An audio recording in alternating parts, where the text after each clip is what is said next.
Днес разглеждаме един доста интересен сервизен доклад и придружаващото го техническо резюме, които честно казано се четат почти като някакъв модерен технологичен трилър. Абсолютно, да, много точно казано. Защото имаме професионална автодиагностична апаратура. И то говорим за техника на стойност 14 000 лева, която в момента е напълно парализирана. Да, просто е превърната в неизползваема тухла. Точно.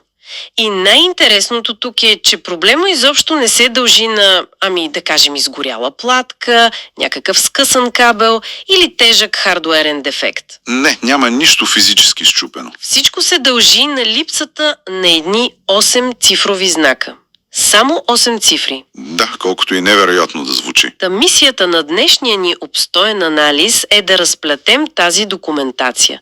Да разберем как една такава огромна финансова инвестиция в специализиран хардуер може да бъде блокирана от един, на пръв поглед, дребен софтуерен конфликт. Това е наистина изключително показателен казус за състоянието на съвременните технологии, нали разбираш? Разполагаме с този официален сервисен доклад за грешки при свързаността на конкретни устройства. И той ни дава много ясна картина за симптомите. Да, стъпка по стъпка. Но по-важното е, че ни разкрива едни невидими механизми на софтуерните екосистеми, в които тези устройства изобщо оперират. И за да си представим мащаба на фрустрацията тук, нека използваме една метафора преди да влезем в самите технически детайли. Слушам те. Често, когато се говори за толкова скъпа техника, хората очакват някаква директна механична сигурност.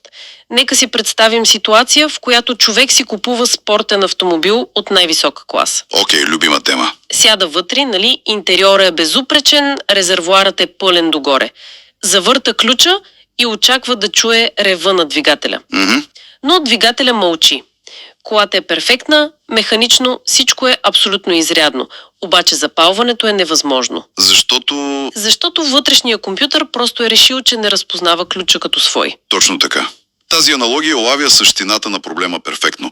В смисъл, в миналото имаше много ясна връзка между физическото действие и резултата.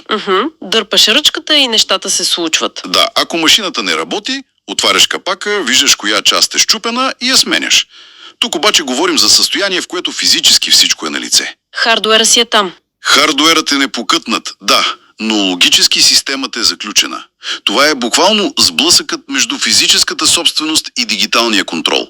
Добре, нека тогава да разгледаме главните герои в нашия доклад, защото те са в самия център на този сблъсък. Давай. Става въпрос за един основен диагностичен таблет. Нарича се ThinkTool Expert 399. Имаме и един допълнителен хардуерен модул към него – ThinkTool Scope Box. Осцилоскопът. Точно. Според сервизната документация, серийният номер на този проблемния модул е... чакай да погледна... 9TDPB 928. Да, това е конкретната бройка. Това са инструменти, които се използват в много натоварени автосервизи.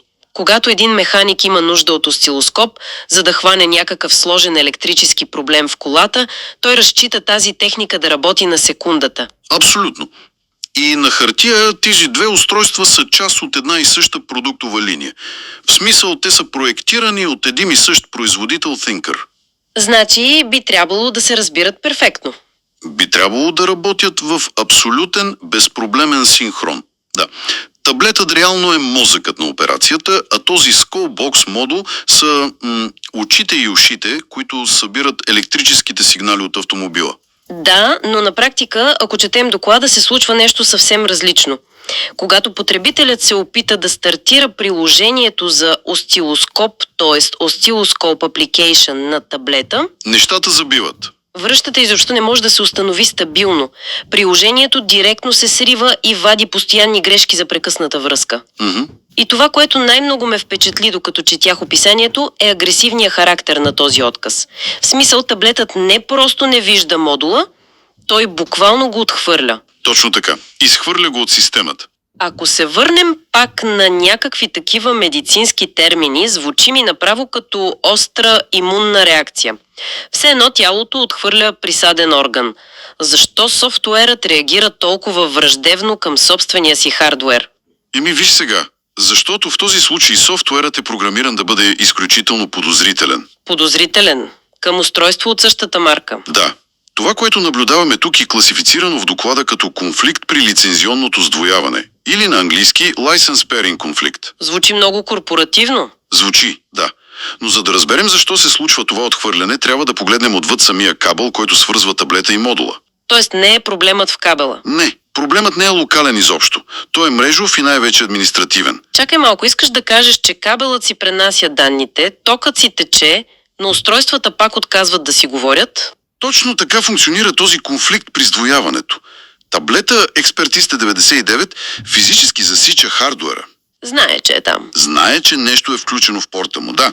Но преди да разреши на приложението за осцилоскоп да ползва тези данни, операционната система се допитва до един невидим, но всесилен арбитър. И това е? Централният сървър на Тинкър. Аха. Този сървър изисква двете устройства да направят така нареченото ръкостискане – хендшейк. Нали, да се разберат помежду си. Да, но не просто някакво ръкостискане, а такова, което е регистрирано под единен потребителски акаунт. Разбирам. Тоест, машините се виждат физически в сервиза, но сървърът някъде си там в облака им казва, нямам доказателство, че вие двете принадлежите на един и същи човек. Точно, и за това ви забранявам да си говорите. Вау! Това е механизма. В криптографията и мрежовата сигурност, това дигитално ръкостискане е процеса, при който две устройства обменят ключове и удостоверяват самоличността си едно пред друго. И пред сървъра. И пред сървъра, да. Той проверява своята база данни и казва, да, таблета Хикс и сколбокса Y са закупени легално и са регистрирани в профила на този конкретен потребител. И когато това потвърждение липсва? Когато липсва, сървъра просто отказва изпълнението на софтуера. Системата автоматично минава в един такъв защитен режим и прекъсва комуникацията. Което води до тези сривове на приложението, за които споменах по-рано. Абсолютно. Добре де, разбрахме механизма на това отхвърляне, но когато стигнах до следващата част от изтъчниците, си признавам, че останах много озадачена. Защо? Кое те изненада? След като разбрахме какво се случва, логичният въпрос е защо това ръкостискане изобщо пропада. Какъв е този липсващ елемент? Да. И според техническото резюме, за да се излезе от това състояние на парализа, потребителят трябва ръчно да въведе едни 8-цифрени кодове за активация. Activation codes. Точно така. И това трябва да се направи както за таблета, така и за модула. Да. Тези 8 цифри на практика са, те представляват дигиталният паспорт на устройствата. В смисъл, без тях ръкостискането е просто невъзможно. Като ЕГН за машини. Нещо такова.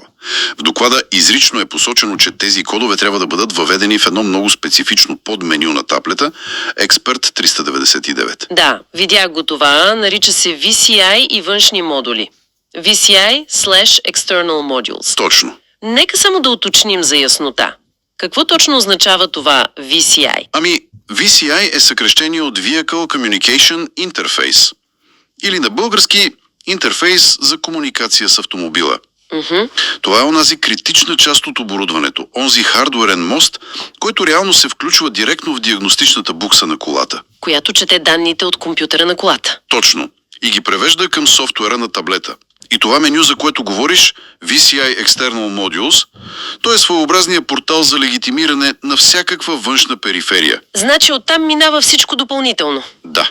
Ако не въведеш тези 8-цифрени активационни кодове там, софтуерът вдига една непреодолима стена. Започва да си мисли, че това е нещо непознато? Точно.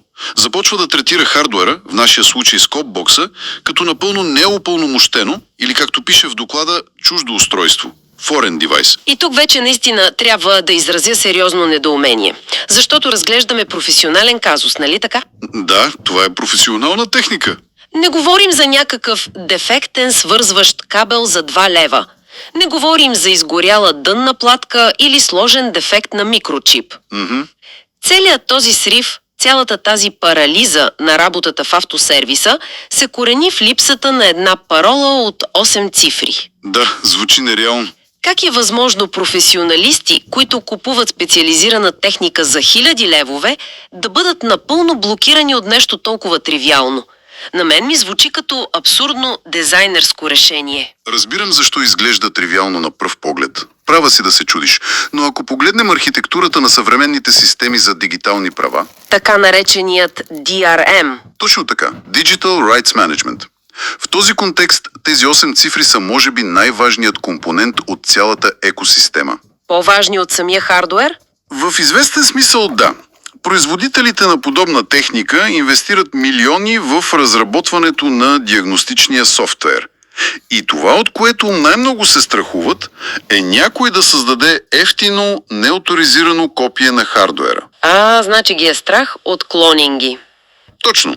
Някой да направи клонинг на техния VCI или Scopebox, който да се възползва от този скъп софтуер безплатно. Значи това изобщо не е софтуерен бъг. Това си е изключително агресивна функция за сигурност. Абсолютно умишлено е направено. Производителят действа като някакъв много строг охранител на входа на дискотека и отказва да пусне модула, защото не му е казал тайната парола. Приблизително да. Активационните кодове са методът, чрез който компанията контролира своята екосистема. Те ти гарантират, че периферията, която се опитваш да свържеш, е оригинална, законно придобита и най-важното, правилно асоциирана с твоя конкретен профил. Системата е програмирана да предполага най-лошия възможен сценарий. Опит за кражба или пиратство. Точно. Предполага опит за проникване, използване на клониран хардуер и така нататък. Затова се самозаключва толкова безкомпромисно. За сървъра липсата на кода означава липса на легитимност. Разбирам защитата от пиратство, наистина. Логиката на производителя е ясна. Но тук в доклада четем за реален легитимен клиент. Да, за господин Евгений. Точно така. И когато стигнем до финансовата част от доклада, нещата стават наистина сериозни. Там сумите не са малки. Никак. Според документацията, първоначалната инвестиция за тази диагностична система е 14 000 лева.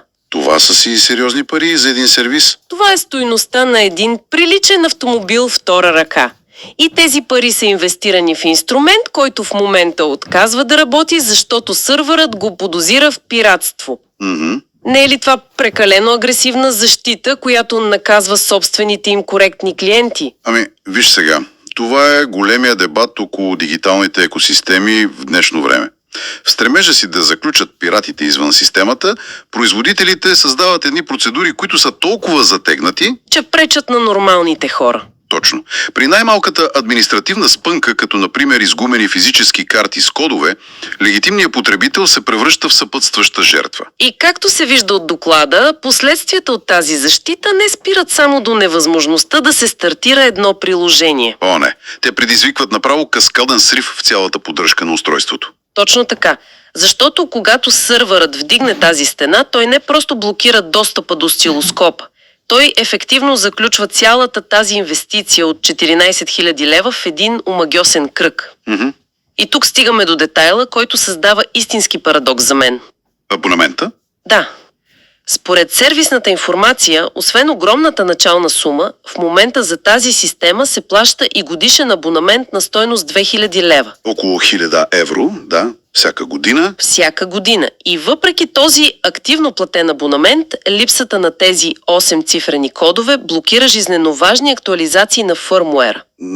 Firmware updates. Да, специално за хардуера на Scopebox. И тук вече техническия проблем ескалира в системен провал. Защото блокирането на фърмуера не е просто пропусната нова функция или по-хубаво меню. А какво е? То води до фундаментално разминаване в логиката на устройствата. Чакай малко.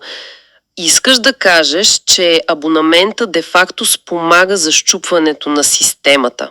До някъде да. В смисъл плащаш 1000 левове, за да имаш достъп до най-новия софтуер, но системата ти забранява да изтеглиш този софтуер за единия модул заради липсващия код. Докато таблета сигурно се актуализира сам през това време. Точно така. Това е невероятен абсурд, но е факт. Вау! Нека разглобим механизма на това, което докладът нарича несъответствие във версиите. Или version mismatch. Защото това е втората основна причина за отхвърлянето на хардуера. Добре, обясни го как работи. Значи таблета Expert 399 вероятно има собствена връзка с интернет. Може би е вързан към Wi-Fi мрежата в сервиза. Логично. Той си комуникира с сърверите, изтегля си новите версии на основния софтуер, апдейтва си операционната система. Той, образно казано, пътува напред във времето. Развива се. Докато скоупбоксът изостава. Точно така. Защото скоупбоксът не се свързва директно с интернет. Той няма Wi-Fi. Няма. Той получава своите актуализации на фърмуера, това е базисната програма, която му управлява чиповете, той ги получава през таблета. Таблетът е посредника. Да.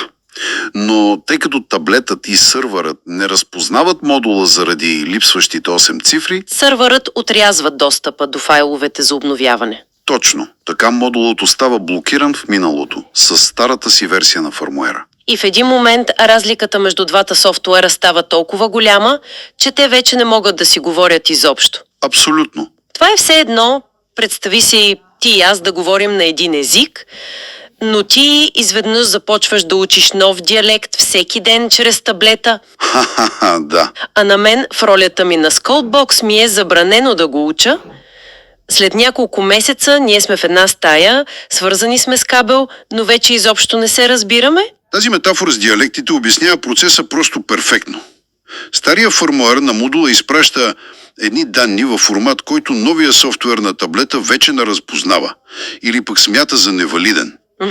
Логическата пропаст между версиите става напълно непреодолима. Имаш перфектен, абсолютно здрав хардуер. Но софтуерната еволюция на таблета е прецакала нещата. Да, направила е модула напълно несъвместим.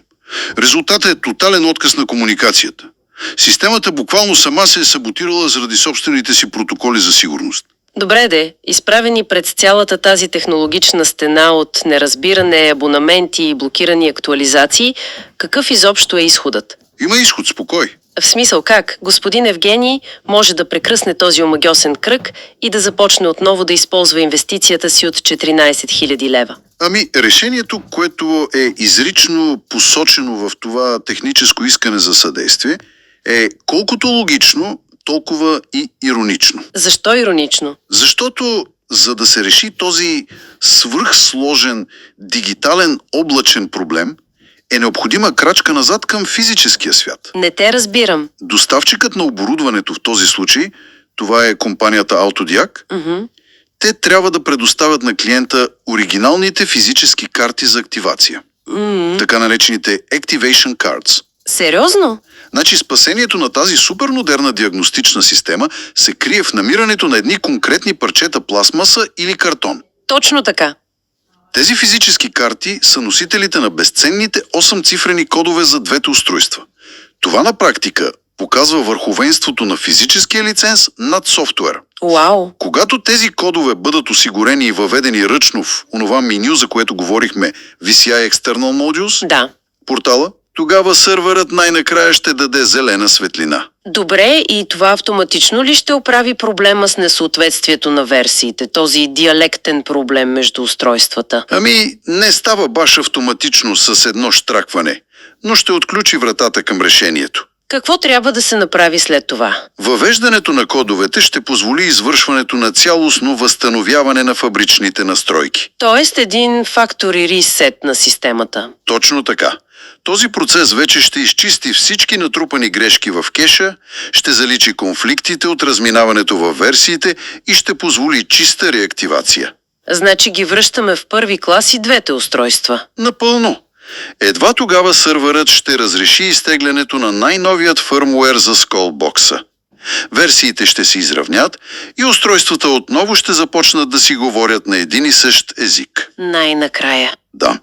Докладът заключва, че това е реално единствения път към осигуряване на дългосрочна софтуерна независимост и стабилност за тази конкретна система.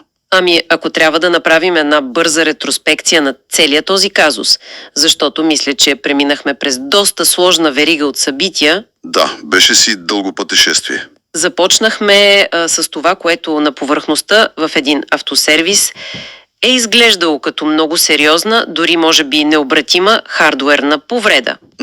Опитваш се да стартираш професионален осцилоскоп, а връзката се срива адски агресивно. Става натухла. Точно. Но разплитайки техническия доклад, видяхме, че това всъщност е един сложен каскаден софтуерен срив. И всичко тръгва от липсата на едни мизерни 8-цифрени кодове за активация. Да, паролата. И тази липса кара сървъра да забрани на устройствата да направят своето дигитално ръкостискане. От своя страна, забраненото ръкостискане блокира достъпа до жизнено важни актуализации, което пък води до несъвместимост на фърмуера и устройствата спират да говорят на един език. Верижна реакция. Точно. И в крайна сметка видяхме как една огромна професионална инвестиция за 14 000 лева, подкрепена и с скъп годишен абонамент от 2000 лева, става заложник на едни липсващи физически активационни карти. Това е изключително точно обобщение. Реално виждаме пълната анатомия на един модерен технически проблем. Хардуерът е напълно здрав? Да, няма му нищо. Но е превърнат в тежест за хартия от стриктните и, нека си признаем, понякога доста парадоксални правила на собствената му софтуерна екосистема. И всичко това ни връща към началната точка. Към фрустрацията, която обсъждахме в началото. Седиш си пред чисто новата супер скъпа апаратура. Или в онази перфектна спортна кола. Всичко е платено, нали? Да, абонаментите са преведени, но не можеш да свършиш никаква работа, просто защото вътрешния компютър и някакъв си отдалечен сървър са решили да не си стиснат ръцете. Да, и ако стъпим на тези факти, но разширим мащаба малко, за да погледнем по-голямата картина, тъй като нашите професионални инструменти, диагностични машини, автомобили, че дори обикновени битови уреди, те стават все по-здраво заключени зад подобни дигитални екосистеми. И сървърни одобрения. Да, сървърни одобрения. И тук възниква един много сериозен и бих казал фундаментален въпрос. Когато купуваме скъп хардуер днес, ние наистина ли го притежаваме? Това е много добър въпрос. Или просто наемаме правото сървърът да ни разреши да го включим? Това е една мисъл, която със сигурност ще продължи да резонира дълго след като кабелите бъдат отново свързани.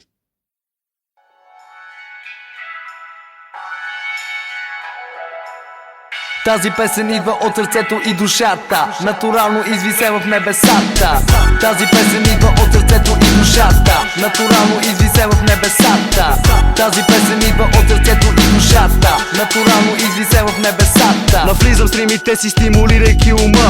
Използвам ли дихидро, знам ще изкачи върха. Включа ли в действие хъпливия си тон, да ме спреш да пея с него, ти е нужен цокор.